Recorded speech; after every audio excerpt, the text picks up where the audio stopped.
just sharing our discussion. Okay, that's true. Okay. And it is Ooh. good. All right, it is up and running. Sorry for the delay. I had a bit of time getting out of school, and then the traffic lights weren't so great. But we're up and running now, and we are carrying on where we left off, which you might remember is chapter 2 of Masechet Keritot, and we are on Mishnah number 4. Yes, Mishnah number 4. And we began Mishnah number 4 with this very unusual topic with regards to a woman who has given birth to several offspring. And the question is, how many offerings does she have to bring? A quick reminder, the standard rule is that when the woman has given birth, in this case, we'll see it is definitely for a girl, that she is ritually impure for 14 days. Then she goes through 66 days of official ritual purity. And then she brings a sacrifice at the end. In this case, the question arises, what happens if during that 66 days, she has a miscarriage? What happens? 14 days is impurity. 14 days, she is officially impure, regardless of bleeding or not. And then 66 days, she is pure, regardless of bleeding or not.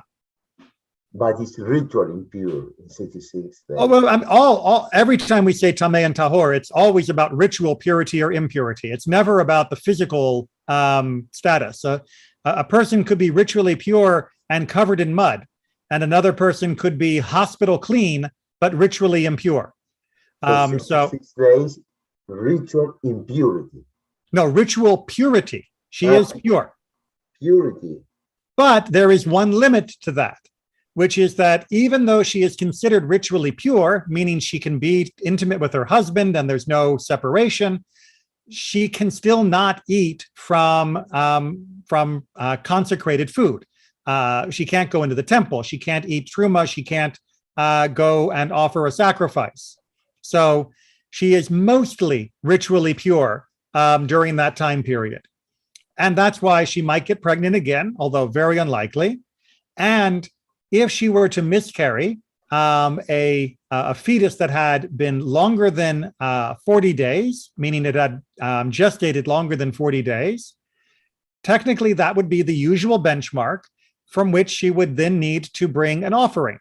And so the question is, well, if she is already in the 66 days and needs to bring an offering for the first kid, the one that triggered the 66 days in the first place, and then she miscarries after 40 days within that 66-day window, is she now responsible for another offering for the now 2 births, one live, one not?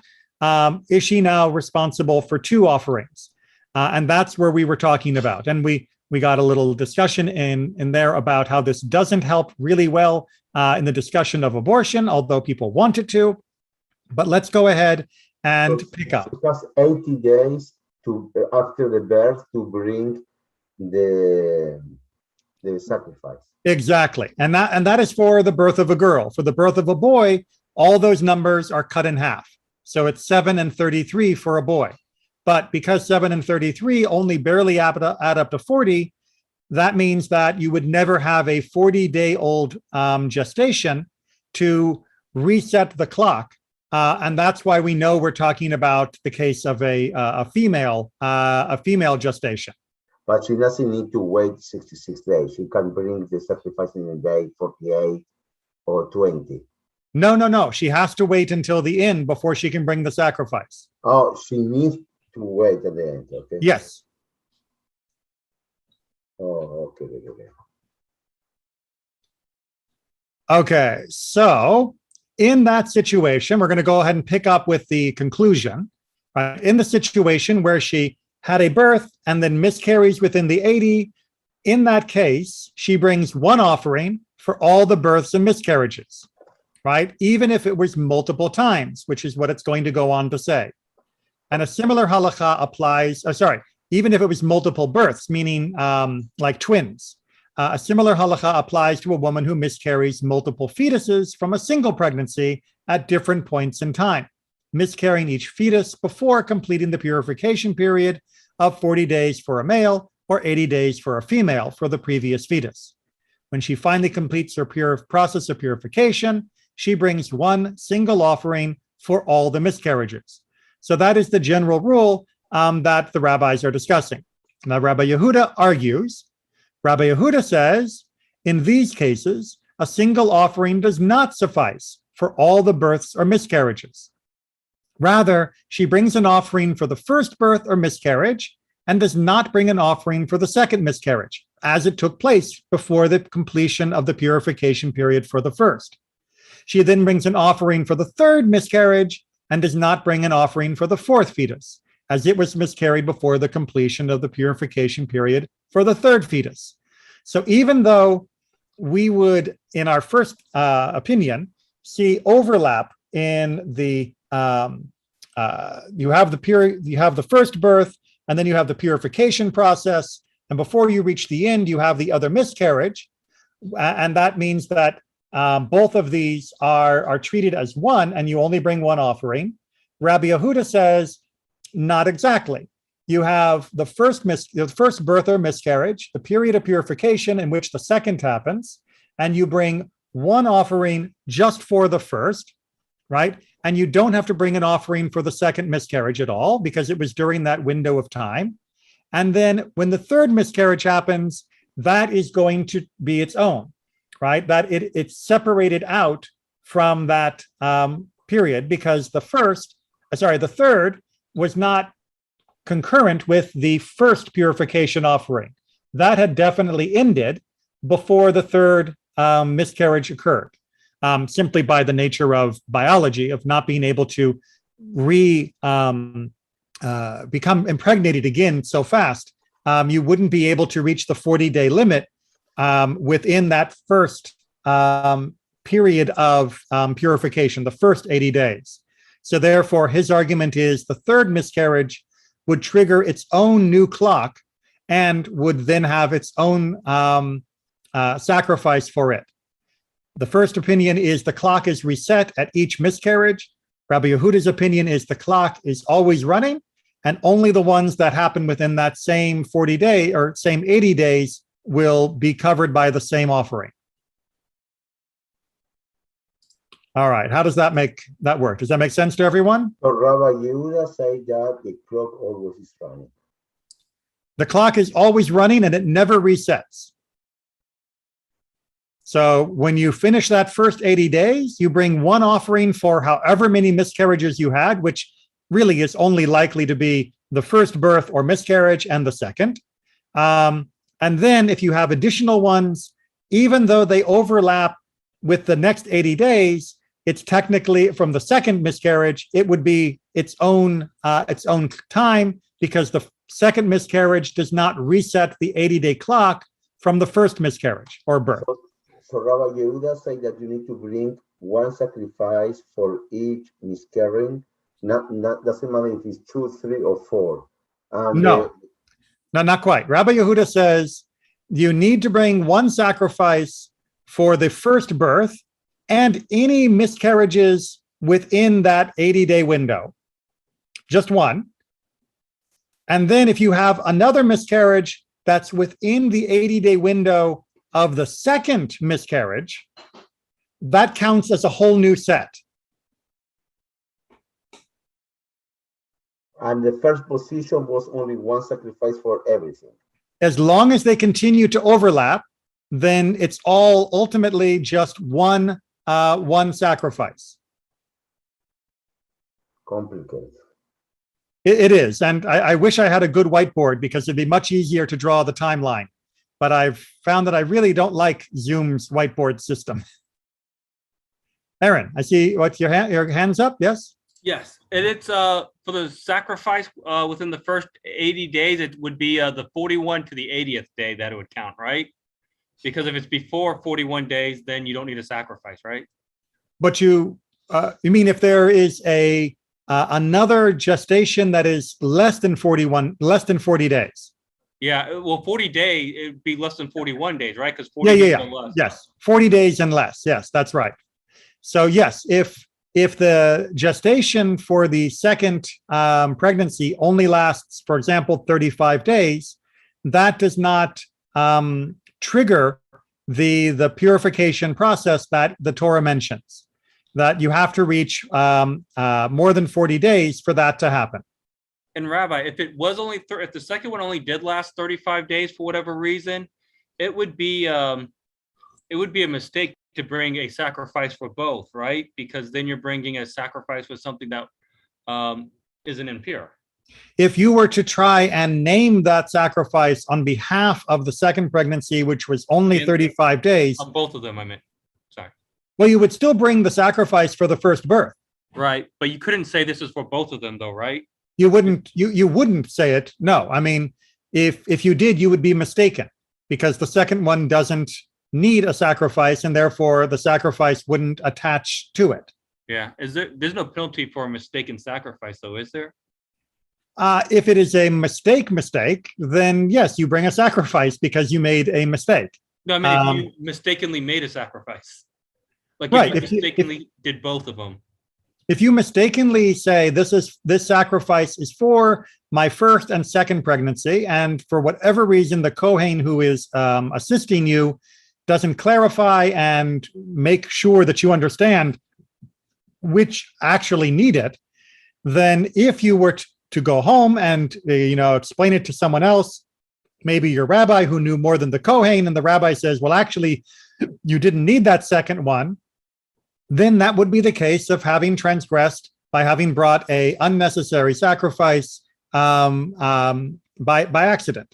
And usually that would be, remedied by your own another sacrifice for the error. Now, sometimes mistaken sacrifices can be relabeled, but we're going to have to actually study about korbanot sometime before we can go into all of that, because it's down a whole nother rabbit hole. All right, let's see if we can't get through the next part of this Mishnah, because, like I said, when I began this Mishnah, it's long and complicated, as we're discovering. These are the 5 situations mentioned in the Mishnah, meaning earlier on, which bring a sliding scale offering. So a sliding scale offering, I remind you from last week's class, means that if you are wealthy, you bring more than if you are poor. So that you bring a different amount depending upon your means. This is a what do we call that? A progressive scale, right? It's you are paying more if you own more when you bring a more expensive animal. So these 5 situations are the ones where we do a sliding scale. For hearing the voice, now what does that mean? For hearing the voice of an oath, which means where one took a false oath that he does not have testimony to provide on a given issue. And of course he does. Again, we talked about this more last week.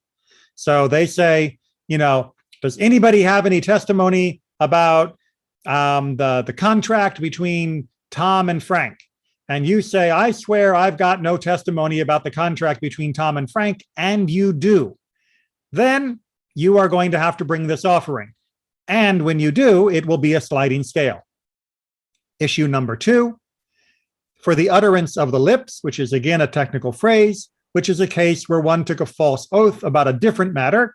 Specifically, this is usually thought of as being where somebody says, did so-and-so leave this with you in your keeping? And you swear, nope, he didn't leave any sheep with me. And it turns out he did. And then you admit that mistake. Again, you have to bring a sliding scale offering for that particular part of the crime. You also have to make good on whatever happened to the sheep. For defiling the temple by entering it while ritually impure, fairly self-explanatory. If you go to the temple when you shouldn't, then you will have to bring an offering and it will be sliding scale. For defiling its sacrificial foods by partaking of them while ritually impure. So again, it's pretty obvious if you eat from the temple or truma and you are ritually impure, then you will have to bring an offering. It'll be sliding scale. And a woman after childbirth, which is the main category we were talking about at the start of our Mishnah, and a leper at the end of his purification process. In all of those 5 places, you bring a sliding scale offering. So it's more or less expensive depending upon your economic status. Everybody with me so far? All right, and then we get a little bit more tagged on to the end to explain. What is the logic behind why all those 5 are actually the ones that keep and progressive scale sacrifice? Okay. Why these and no others? Because I was thinking, okay, what could be? Like, for example, some of them could be people that, for example, contamination of the temple could be anyone, but okay, also rich and poor. Okay, I understand. Birth, the same in the Torah, the same.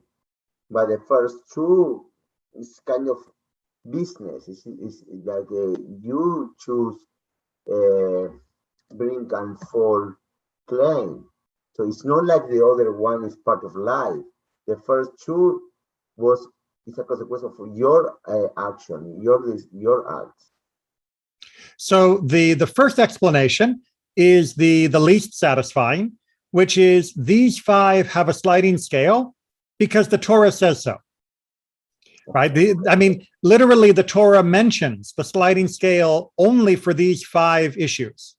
So that means the Torah definitely treats them differently, and it's not the court deciding what you should bring.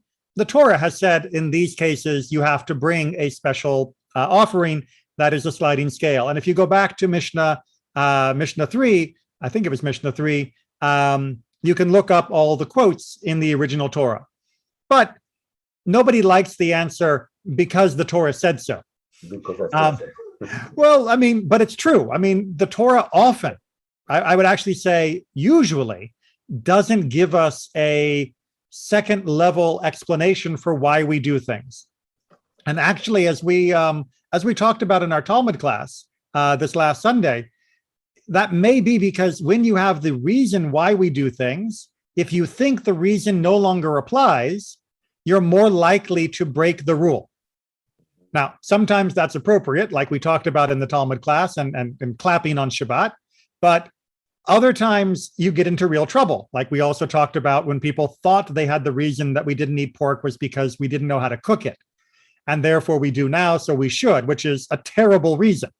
So the Torah doesn't often explain itself because it doesn't want people doing that. It doesn't want people thinking they can now bypass the reason. And indeed, over the history, we have had lots of people, both in Judaism and outside Judaism, who offer their own made-up explanations and then say, well, now that we know what the reason is, which they made up, we don't have to do it anymore.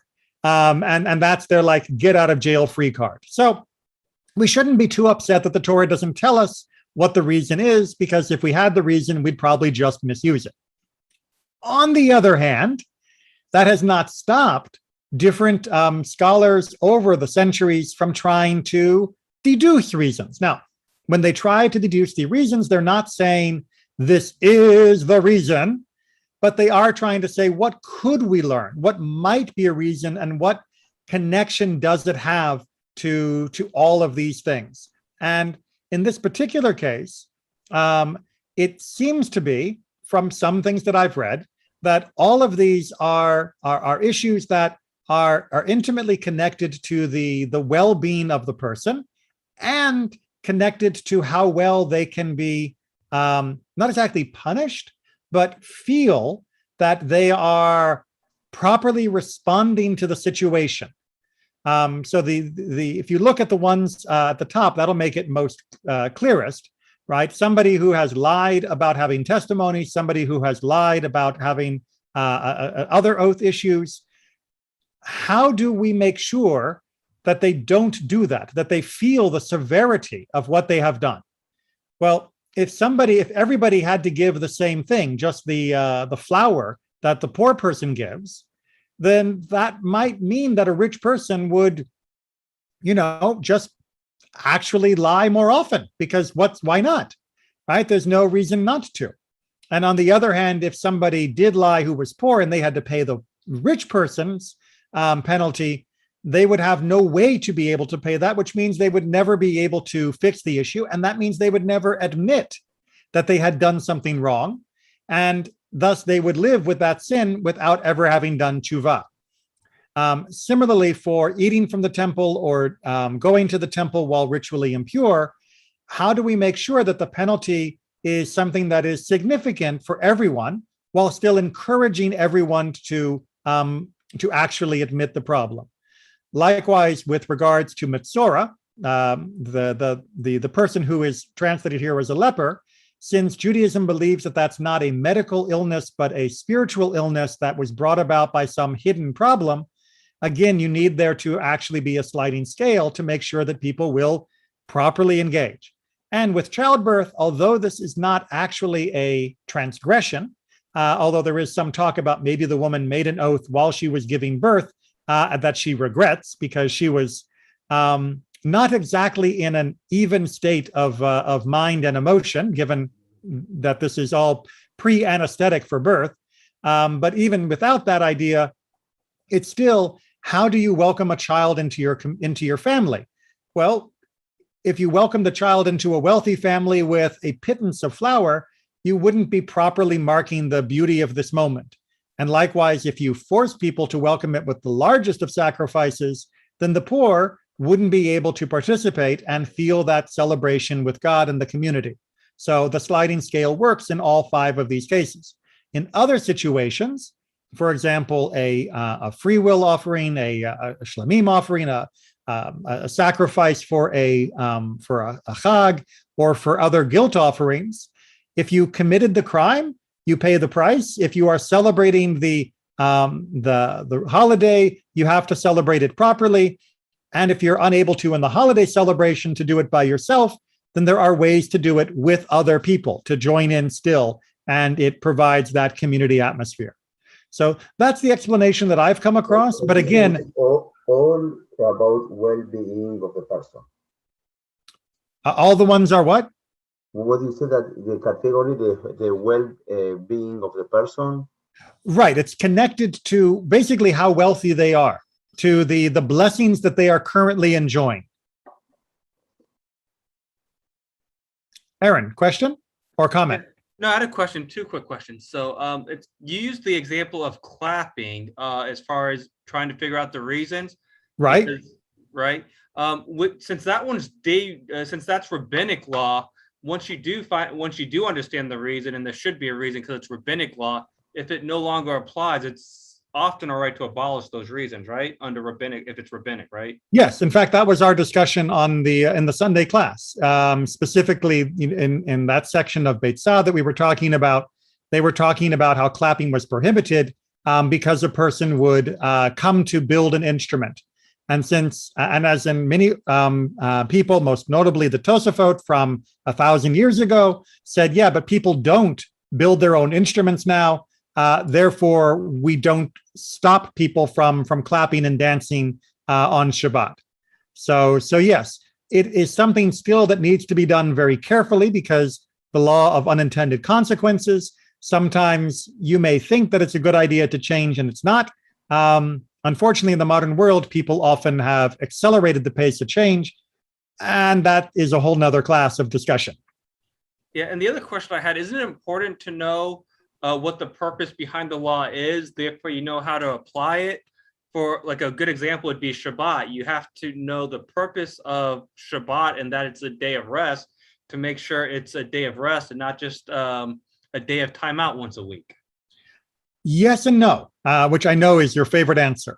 So yes, knowing the purpose behind the law can help us to properly tap into the spirit of the law. So for example, Shabbat, where the spirit is so important, having an idea that there is more to Shabbat than just, as you put it, a timeout, helps us make the best of that time differently than we would if we were just taking it as I'm resting. However, ultimately, our responsibility for Shabbat is not contingent upon that knowledge. You can observe Shabbat and be even correct about it, although perhaps not enjoying it as much as you should, simply by doing what is required and by avoiding what is prohibited. and you will be in compliance with Shabbat as the example. And compliance is first and foremost what God is asking us to do. And understanding comes through the process of compliance. And there's a very real danger.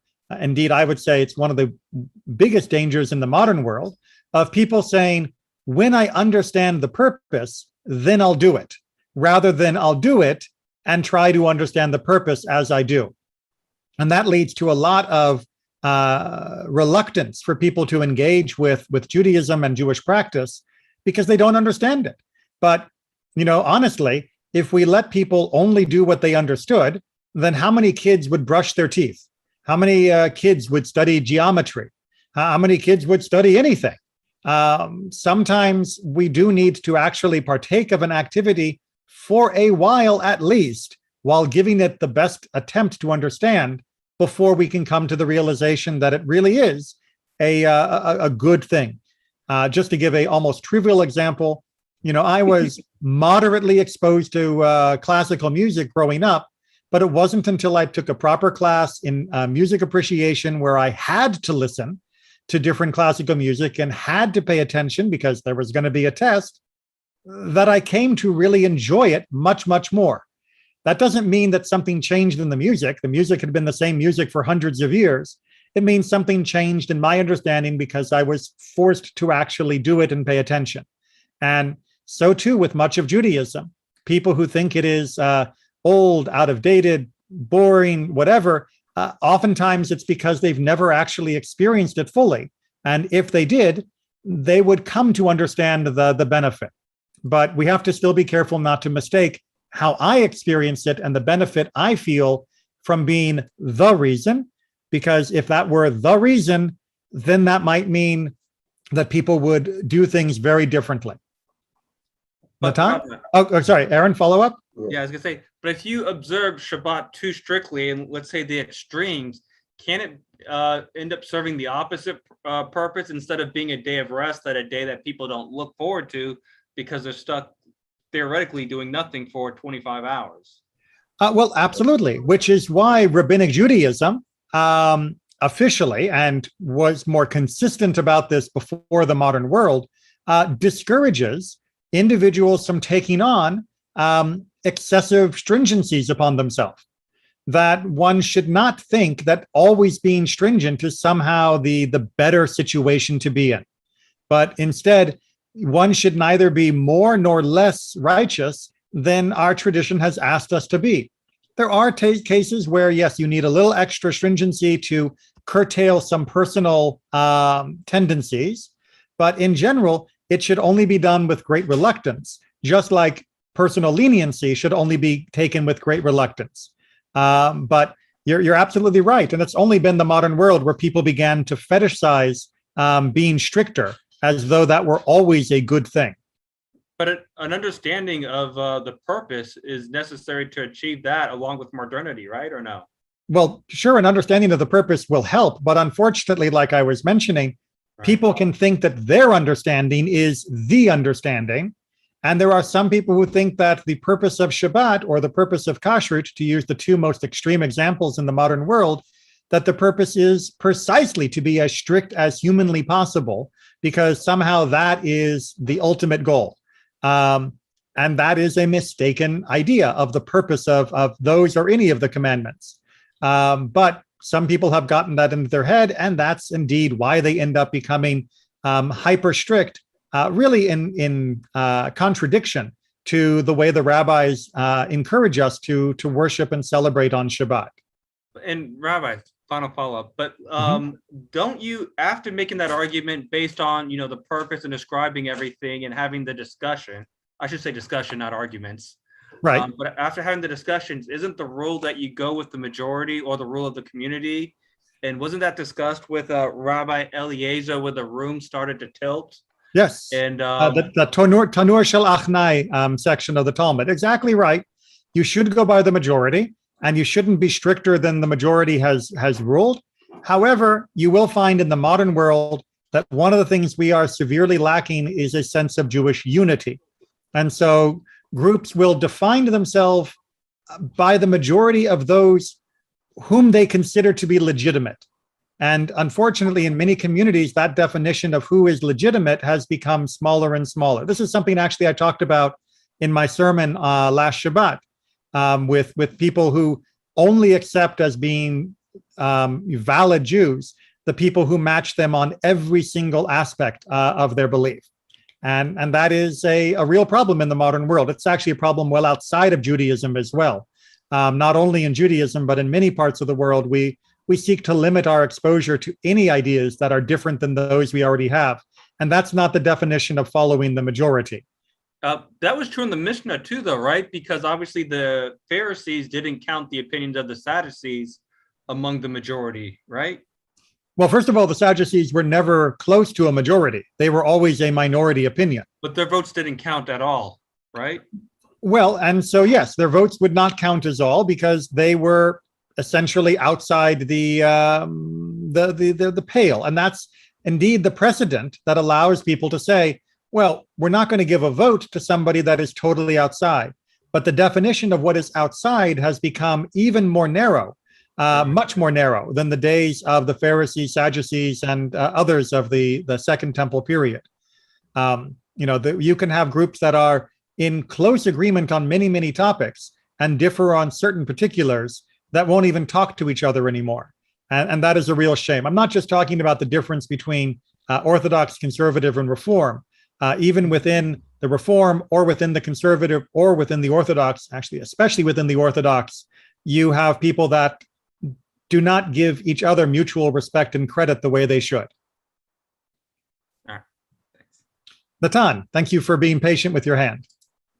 Yeah. Now you say that the variable offering is because the Torah says so. Okay, so we need to follow it. Okay, we try first to do it, after that to understand the reason. However, there's other part of the Torah says so, and the rabbi, some movements, they try very hard to change the direction. For example, homosexuality. In the Torah, it's very clear that it's against homosexuality. Very clear. But the conservative movement and also the Reform movement, but also the conservative, they did all the hoops is necessary in order to switch, change, adapt, and mold to what is the new culture of our times. So it's a great topic because it is one that seems to be cut and dry, like you mentioned. It's black and white. The Torah is opposed to homosexuality. Therefore, if the conservative movement says it's not, clearly this must be a fake interpretation designed only to comply with the current cultural fashion. Mm-hmm. And I can tell you from having talked with the rabbis who wrote the opinion pieces on this, that's not where they were coming from. They went and said, look, we have a couple of basic assumptions about the Torah, and assumptions are not always a bad thing, right? We assume the Torah was divine, right? The Torah was written by God. That is an opinion within the conservative movement. Now, some people have different ideas of how it came to be written down on paper, but the idea that the integrity of the Torah, that all of the Torah is divine, that is a firm belief within the conservative movement, that we have the text God wants us to have. We also believe that God understands the natural world, right? God knows how the universe is put together. God knows how the stars work. God knows how gravity works. God knows how beetles work. God knows how human beings work. All right, that is another assumption, that the Torah is not going to tell us something that is scientifically untrue. And that actually is important in places like, for example, understanding the section of Bereshit that we read very recently, or even the story of Noah, that God would not have given us a document that teaches us something about creation that is fundamentally not scientifically true. Therefore, it cannot mean 7 24-hour days in which the world was made. All right, that makes sense. And that's something that we have talked about, not only in the modern cultural fashion, but that was something that has been talked about for more than 1,000 years. So it's not just some modern liberal idea. All right, so God wrote the Torah. God understands the world that the Torah is meant to be involved in. And we believe that God was serious when God said that God was a God of, compassion and of kindness, and that God protects the dignity of all of his creatures, right? Kavod habriut. I mean, that is a commandment that we are meant to have. So when we come to the section about a man lying with a man, which is the only part that's actually found in the Torah, we have to try and reconcile all of these ideas. Now, traditionally, up until the modern time, there was no reason to believe that biologically, psychologically, scientifically, that there was anything that would mean that it was somehow different for a person to choose who to lie with, that everybody could just wake up and decide if they wanted to be with, in this particular case, a man should lie with a woman, and that was just a personal choice, no problem, that's automatic. That was the understanding of the natural world. Just like it was the understanding of the natural world that fleas came from dust and salamanders came from fire. That was just science that everybody thought. Well, it turns out in the 20th century that it's not quite that simple, that it doesn't work that people just decide who they want to be intimate with, that it is a much more complicated process, and that there is at least an element of biological direction, that some people seem to have a biological inclination, more than an inclination, directive to only find people of the opposite, of the same gender attractive. With that piece of information, just like understanding that the world is 14 billion years old and that salamanders don't come from fire, we then have to look back at the line in the Torah and scratch our head and say, well, either God doesn't know how he made people and didn't realize that this is how people work, or maybe when God told us this, our traditional interpretation was flawed. Maybe what God was talking about was not homosexuals being with homosexuals. Maybe it was about heterosexuals being with other men. A heterosexual man who is attracted to women, choosing deliberately to be with another man. That is what the Torah, and according to the conservative movement, is what the Torah is still prohibiting. That I happen to be a heterosexual man. If I suddenly decided, what would be fun if I just went and, had fun with some other guy, not because I am biologically directed that way, just because I think it would be fun, the Torah tells me, no, I can't do that. Likewise, if I think, how I'm going to prove that I am the strongest guy in this group, I'm going to dominate them sexually to prove my dominance, which was something that happened in the ancient world, that men would sexually violate other men as a way of showing their status in that community. And the Torah says, no, you're not allowed to do that. Like and indeed, gorillas. What's that? Like the gorillas. Exactly. Well, like many other animals and many cultures have allowances for that. And the Torah says, no, you're not allowed to do that. So the conservative movement doesn't just wave away the prohibition on homosexuality. It looks at the lines that have been read about homosexuality within the full context of the Torah, rather than with only 4 words on the page, and says, can these words work with what we know about God and what we know about the world in the way we traditionally read them? And the decision has been made in the conservative movement that no, that doesn't work. We know more about humans now than our ancestors did, and therefore we can read this text more carefully in light of that information. And with that information, we still have a prohibition. The Torah is still limiting our sexual behaviors, but it is not preventing those that are homosexual from having a meaningful, loving relationship with someone in their life. It doesn't promote promiscuity. It doesn't promote frivolous intimacy. it still is within the general guidelines of Judaism of loving, caring, monogamous, respecting relationships. But it does allow them among same-sex partners. Now, I understand that there is room for disagreement about that, but it's disagreement within the framework of halakhic analysis. It's not saying that it was just thrown out. I mean, when you read through the Dorf-Niven's tshuva on this, it's like 90 some pages. It wasn't just, we're uncomfortable with this line, so we're going to ignore it. It was 90 pages of very careful analysis and explanation so that we, the rest of who would read that analysis, could be convinced of the logic and the argument as keeping with the Torah itself. Sorry for the long speech, but it's a very important topic and one that's very illustrative. Someday we're going to need to do like a book club where we set up like the most interesting tshuvot of the rabbinic assembly and go through them where, you know, you get assigned one and you read it, and then a month later we get together and discuss all the details. Are we supposed to be doing that here? Well, the Mishnah is not exactly the book club. And the conservative movement, you know, has had a lot of very important things to say that are in the modern world. And I give hints and well, sometimes longer than others, examples and selections. But what I just said only touches the surface of what the conservative movement has to say about the topic of homosexuality. And I hope nobody thinks that what I just said was the beginning, middle, and end of the topic.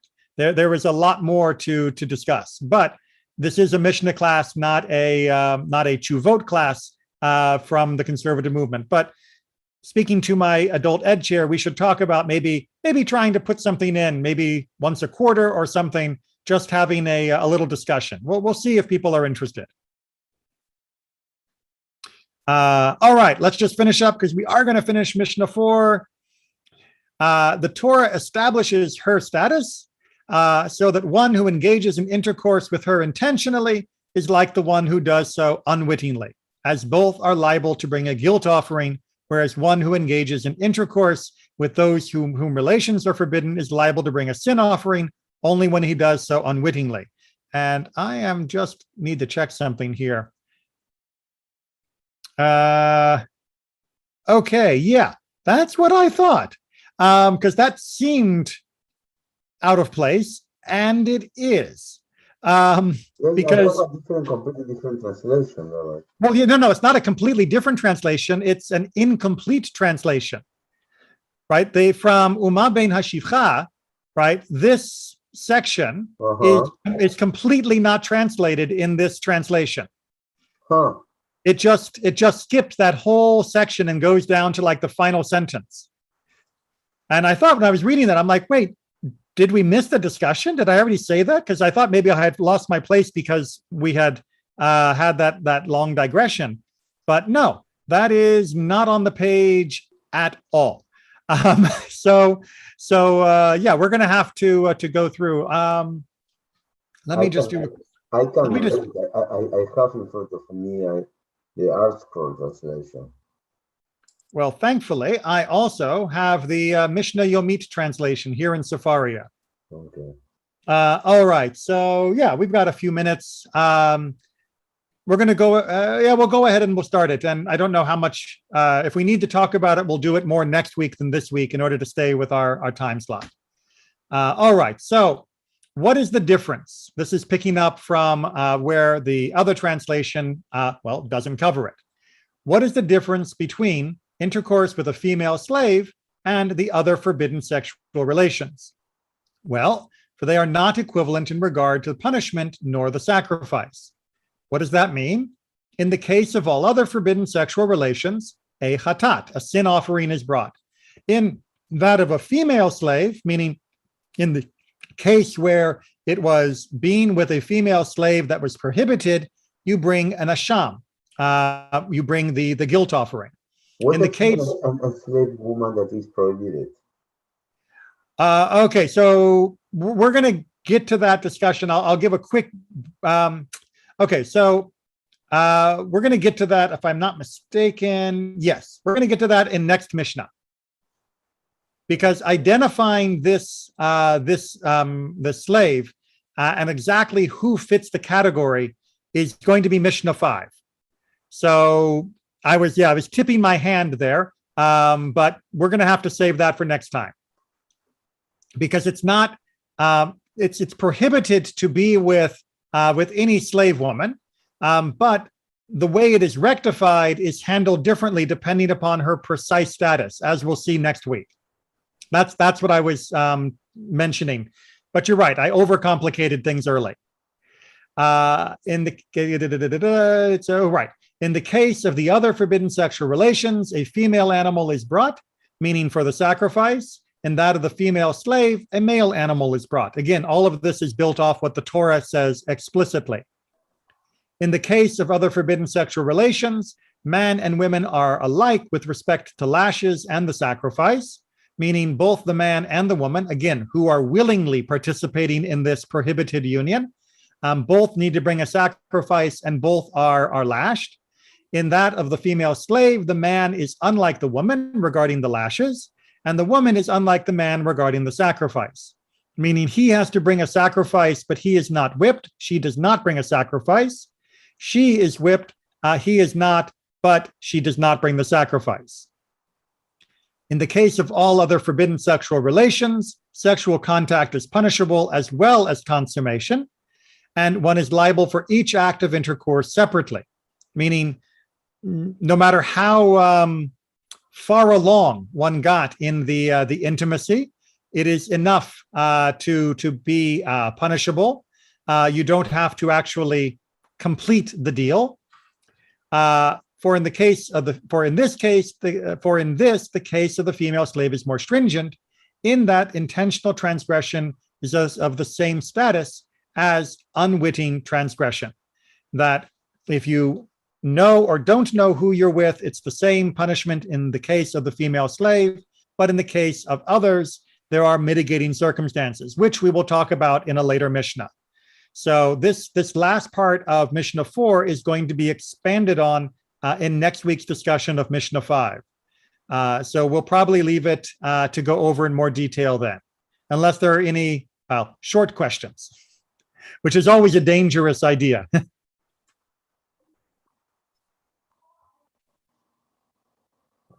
All right, we did finish Mishnah 4. Yay! And we will pick up with Mishnah 5. Do you think that you can go a little more in deep and explain the second part of the Mishnah 4 at the beginning of the Mishnah? We'll do a quick review of the second half of Mishnah 4, just so people remember when we start talking in Mishnah 5, because Mishnah 5 is all about who is this slave? Who are we talking about? So we'll need to review Mishnah 4, the second half, before we can do that. Yeah, because also talk about stringency. Which stringency are they talking about? They're talking about the stringency. You mean at the end here, where the stringency is with regards to intentional versus unintentional. That with other arayot, with other sexual prohibitions, making a mistake requires a different sacrifice than doing it on purpose. Well, has a different response than doing it on purpose. But with regards to this act, whether the person is knowingly or unknowingly, not about willing or unwilling, knowingly or unknowingly, it is the same treatment.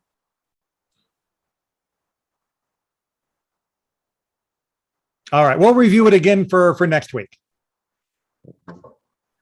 All right, everyone, take care, be well, and we'll plow on ahead. And yes, there are a lot of details that come up in Sefer Keritot about many other transgressions, because it's about Keritot. It's about some of the punishments, and that means that we're talking about topics that don't come up in other conversations.